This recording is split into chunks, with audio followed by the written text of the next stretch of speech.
If you want to take a cutting to propagate new fig trees, I'm going to show you 3 things to look for.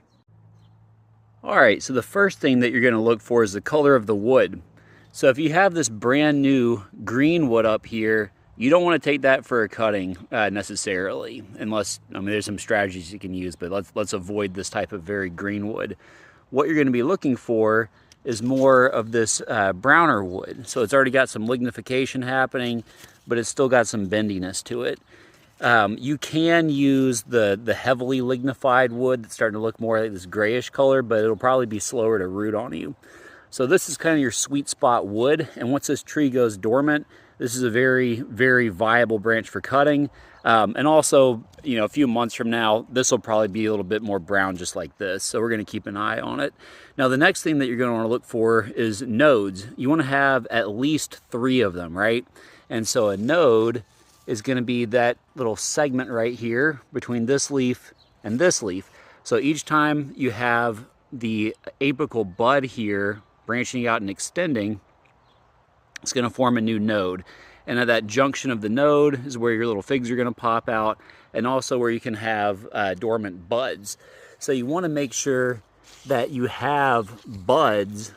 Actually, let me see if I can get a better angle so that way you can see this a little more clearly. So you'll see little buds there at each section. Those are lateral buds. If you have a cutting that doesn't have any buds on it, that's going to be problematic. So you want to have some visible buds on there, and you also want to aim to have about 3, or really at least 3 of these node segments. And typically that's going to put you at around that 8-inch mark. And then finally, as a bonus, the thickness of the wood, you want it to be about pencil thick. So think you're just holding a regular wood pencil. Around that pencil thickness is what you're going for.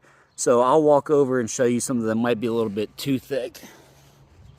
So if we go over to this tree I have in the ground, I was considering taking some cuttings from it as well. Now I'll have to zoom in because I got this little fence in the way as a barrier.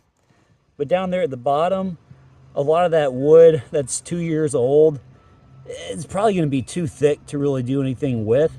I'm going to experiment and attempt to root it, but I don't really have a ton of hope for it. Now, if you look at this new growth, there's some viability for cuttings here as well. But again, that old wood down there, probably not going to be much good. So when you're looking at taking cuttings for your fig trees, try to aim for that kind of brownish wood that's from this season's growth. It's still got a little bend to it. Get at least 3 nodes and look for those little signs of buds. So I'll try to zoom in one more time because I see one with my eye. I want to see if we can pick it up on the camera. You can almost see it. But yeah, a little tiny bud there. So make sure you've got those, because that's where you're going to start to form new apical and lateral buds, which are going to produce all the auxin, which is where your root forming hormone, or that is your root forming hormone.